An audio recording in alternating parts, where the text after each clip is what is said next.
le thlir tu le ngai thatu song song te in zavain chibai le vekule me ni som paruk sang ni som ni panga ni ya tun tuma chuan India le Pakistan boina a thuleng vak vel chi sang sang kan ron tar lang dona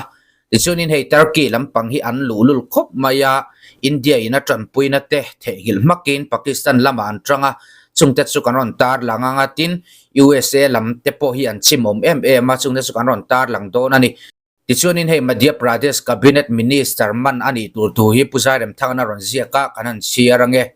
Indo Pakistan in kar boina a akai ruai tu ber pakhat Muslim mei chuanom mai chelo boxi Sophia Qureshi chungchanga Madhya Pradesh cabinet minister Vijay Sachuan atong kam alo thada dewa nasataka a video a viral nuwa kha video khati danglamani ti in tran kho view ma se bipuite lung adam thengang lo Madhya Pradesh High Court po asada uzak ni turani sumoto in hetil hi angai tu a Madhya Pradesh GDP ne na arang thayang berin FIR ziaklut ngal turin atiya Advocate General ne na po engti kong po in FIR zialunge ngei turani topati Justice Atul Sikrang kai Hruai Division Bensian Sophia Qureshi thlawang hi a hauna hle FIR submit turin darkar li chung hun ape Minister Vijay Sahi Madhya Pradesh BJP leader ani atong kam angei omina chuang tlai ang reng leya hetiang do hi atong kam chu ani firfiak te beiturin an farnu bok kan tira a ho zau vekalo mati asoyom zia chu misual te kha Muslim an niya Sophia hi Muslim alo ni ve bok nen hetiang trong kam hi amang ani arin ep tu party te chuan banghal turin an phut hlom kan farnu hoisen tak mai hetianga ati wang hian abanghal wangwang turani anti arak tlahol man chu a mungei don ti at siangani Turkey ya lulul Donald Trump masualina phakar hle thuma seilu tuklovin kanei velo kanga minlo hrathiam ru o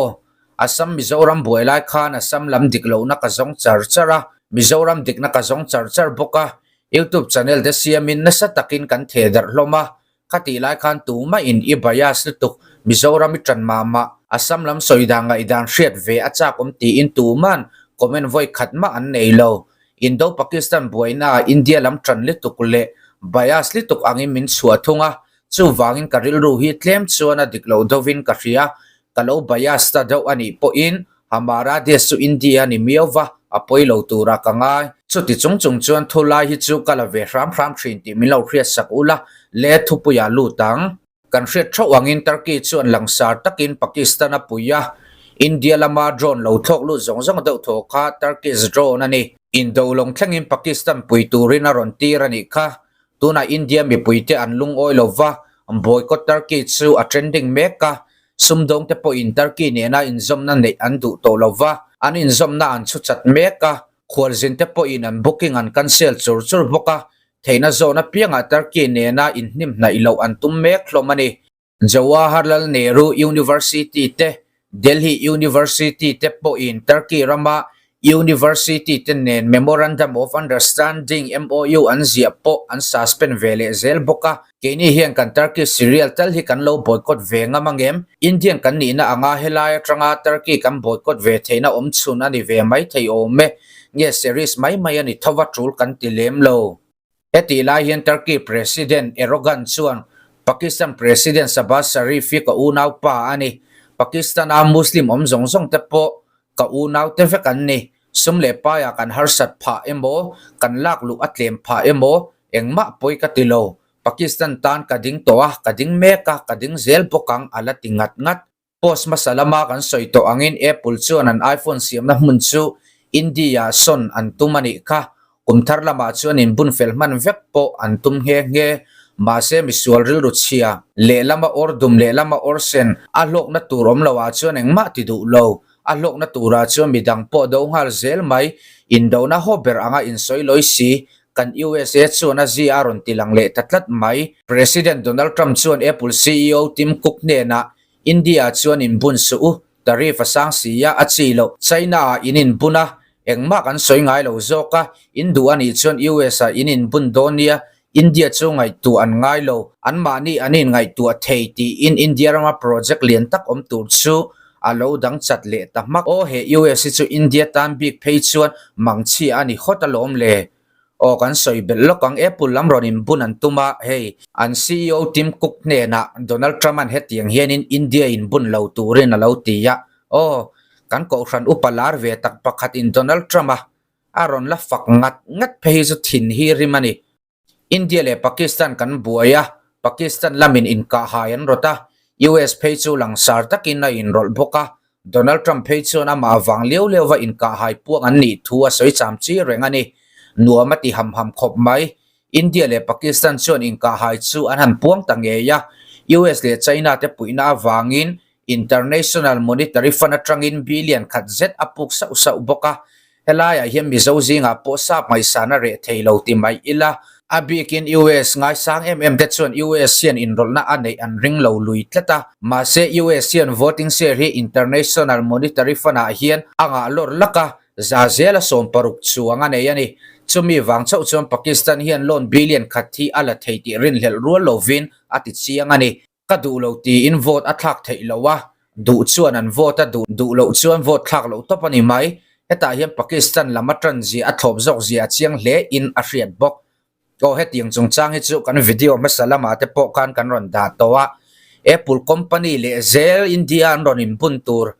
pu Donald Trump an dang chathi chu athin rim thak ani India mi puite hiam ma kan son veang ti hi alau ngoya ti chonin hei Pakistan lamin poisan puknan an lo vote boka US ngai sana hi re hoi se ka ti to khop mai tin luman cheng vai bel che somriat panga point nga lai nei Syria interim president Ahmed al-Shara nen Saudi Arabia anin muwa heti anin mu nu yang kumsang kha zakwa somsari pakwa a Syria nen in sum don ton na konga sangson om mek po ahlip nga lani Ahmed al-Shara hian Trump chu historical strong fighter strongman ti in afak zui Trump point Israel nen in kungkai na thanei turin angena Shred reng tlak thil ti tura hun rem chang thalu tuk ani itan ati kan news channel te chuan he in dona reilo te atanga India in zirlai a zir thar hi an soilai laya mangan hun le mamo huna chuan Turkey China Pakistan Azerbaijan le USA te chu kan tan engma an ni lova kan mel ma zok an ni zia le chu India hian a hriat reng to tur thu te Russia le Israel bak chu India in thian thatak tak anei lo thu thlengin an au pui ve me kani Russia hi chuan S400 tuna India poina man tangkai chu pek belvat an rem ti to a hei aya thazok fe S500 po leya phal le to bok lei mai ni lovin India ne na siam dun turim ma an la de udo an lubik vetasin Israel po hian pehelgam in kana thlen nu lok khan khovela nu chui thiam berti hial ngam Mossad team member som panga omna chu aron tirani kha India in Pakistan beina chan le na po khan an ni thluaki atel ngei arin Israel le Russia hi min tran ma USA le China hi chu anin India hi chu a chevek maila poyan tilawani heti la hian India sipaiten be puyan thak na vo in khan fir fiak mi pathum Jaisi Mohammed mi le sa an ka phlum le a bidang pariat an la ve me kani heng mi te hi Pakistan mi ni lovin Indian vekan ni ya fir fiak te agent thatak ni in na sa takin an lo pui thina an ka hlum tak te hi Asif Ahmed Sheikh Amir Nazir Wani le Wawar Ahmed Bat te an ni nimen lama India chum Pakistan High Commissioner chu India atanga chuak turin Dakar somli pariat huna peya Pakistan point thung rulin India High Commissioner chu anot chuak ve ngal bok International Atomic Energy Agency chum Pakistan rama India in nuclear site abeya wanga nuclear zongzam put ru anga soi chu thudik lawani thuwa soya chutiang nuclear zongzam put chuak engma a omlo thuwa soi India mi puite du ron ni mek Colonel Sofia Qureshi chungchanga Madhya Pradesh High Court in FIR ziaklu tura ati nuwa police te chun FIR chu an ziaklu ta ma se FIR a hiam police te hian hlau an neya ni mai thei ama han hlin theina tur thiam lo chantir theina tur engma zialan ani lowa wangin MP High Court hian FIR chu ziak thale turin a hriat tira heti lai hian Sofia chungchanga tongkam moi lo le deng khong zet chak chuak tu Vijay sa chu Supreme Court lama alo zol ko ve boka Sofia ne na hian voi engza po ngai dam dil ngai se ka dil nge yang ka farnu tak tak ai po in ka zada izo ka tiya Supreme Court hian van tlang chung lam ram hroi tu ni bok chuan in tongkam man tur chu in ngai tu ma sa ve turani ti in akhak zui India in Pakistan ram chung ka anang Khan BrahMos missile mangeya Hoveli na ka digzi an reta boka tuna hian ram then ka chuan Brahmosi an hel ngal ni in report then khata chuan tarlana ni tin India kut suak air defense system akas NG leila matanga van boru ka thoka thak na surface to air missile thazet mai chu Armenia in a order ni in soyani vele zelbok akasi Pakistan lamin drone anon tholu ka thak nan India hian a tes ve ingata a hlotling fu ni in asiam tu te chuan an soi oleti khanin Pakistan le India thu tharvel chu kan theta a in kana ang burbur kha chu a thleng to lova eng poni se a top kharnan chiko martu soi in nga thale photte ang le nghe kan so chan hi man ron comment ni hi sigul ka lai khan lo lar to lo chu mathematics chei ka thiam ve do to ne lat lai le ne zir le ro ei zonan ta khirlo mang to lo ne me thia ma se mishing in kan riat cha kan riat thianin emo knowledge shim kan nei hian mo kan gain hian nu na tin bom ve ne tùy dâu này chân tùy dâu này nó chân tùy ngay xuống rồi vào chỉ phải voice này mù đàn thì thil căn trang này ama saberin kaui Indian Army om về thôi nè hay tiếng chúng sang chỉ suy chi này hay tiếng lô mình đông phá một cái lên chỉ award anh tiếng chỉ đông phang chỉ khá chúng sang ngày nôm tắc tắc khi suy tuột tắm tắc gồm India ra mà té anh ấy mồ ram đắng sim sim upon si phải voice and big thế chú anh history để anh lâu thật chi này chút tiếng ang đông phá in thil là suy này chú vàng cho nên tilai kan thil siết let sát thì ai khát cho naro pui to này đi khát cho mà sát bering cầm siết anh ai chú vàng anh đông anh hey mi extraordinary gan timo mi big chau tin an don thai ang si pai tam tak an dong thai lo ne chu mi thu soi kan ngai tha he tilaya thil thendan phung pa ngai tur ne kan shet let mang ha kan lo te saka o ofrap thak ve thai lo wonga kan ti dan ni a om ve tho ka ting lo soi tu ta tan so ne chan chu mi big tak te thil to nai thina wangin chu wang chuanin khata tanga en sak chuan ke ba mu dan chuanin hey do chu soi lo aro pui pokha aro pui tu ra ni chu se ma san chin aka angai nom thil mak tak ka thleng atong tu ra khan ka ngai sang hala ti ro le ro chuan si pai hi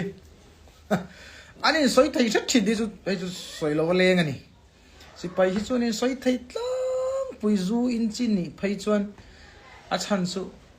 college kan kalve line sumo teng an chho thina go hati tangin si pai chu ti ne he kan chuang ho thi nani an ler em an vai chu ka telo nia amar chu ka ton chin te khan ni zel ani sumo chunga te zu an in mei te khan om thina mei chen om chon an chai reng anga te min ani soi the ni an huai em vek boka vai ho chunga lenga motive tu rang hin ni tiang choni soi the thin chu sipai hemi officer kherlo wang si mo tiang ro chu omani ti ro chu kai pon ka sia mà sẽ khát tiền mình khan ni lawin ka sia tu na sar el zeta hi chumo ani lo a rui the thil bo fi le ma ni a tin soi le soi nu ka tiền ai soi the tak ko khan tiền chi award ro pui tak an don kan thalo ani thang te na khai khi chi ka chu ni me lo amar chu ya kha idea in soi the do idea ang chi kharon chu na chu si pai dang te na va khai khin khan ka tiền idea te kha aron chok the ani mai ngem o te chu kan ti ni Sar entrance spec alu kher college nge school entrance lu kher hi thalo na sar entrance te ka lu kher college mo school entrance a that lo na om le ne ma tha lo hei thil pakhat chu kan so yang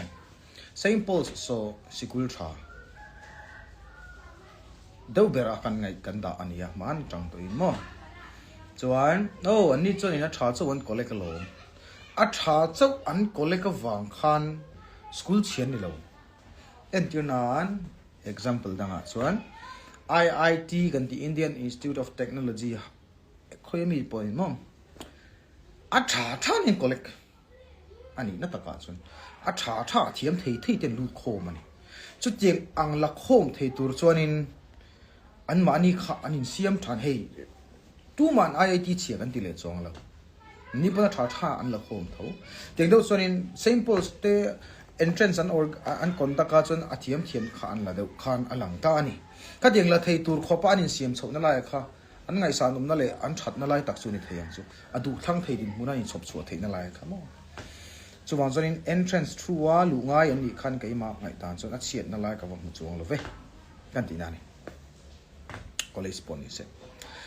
board exam result da chuak do na fail tu ta na fuina be non le ro ang mai lat be don lo chuan ai nga nang ma na ira pe chuan I pe to ngang lo te ni chuan be don ani mai be don han ti khanin khalai bi kham line bi ka khan no ani chuan thil dang ngai to ni mai ani lo zon ti tan dang chu be non le khan mai hey a be non le a thi ta de mai ti nom lo ni thi lo chuan a tha ni mai ti to be non le ni mai tin bak ngai kan fu ngai na thật lâu nó bạc khát tới chỗ mà nhà ông thầy hàng xuất khá chú mà sinh ông thắng thấy đi xuân cái mang ngoài đàn xuân nên trả luôn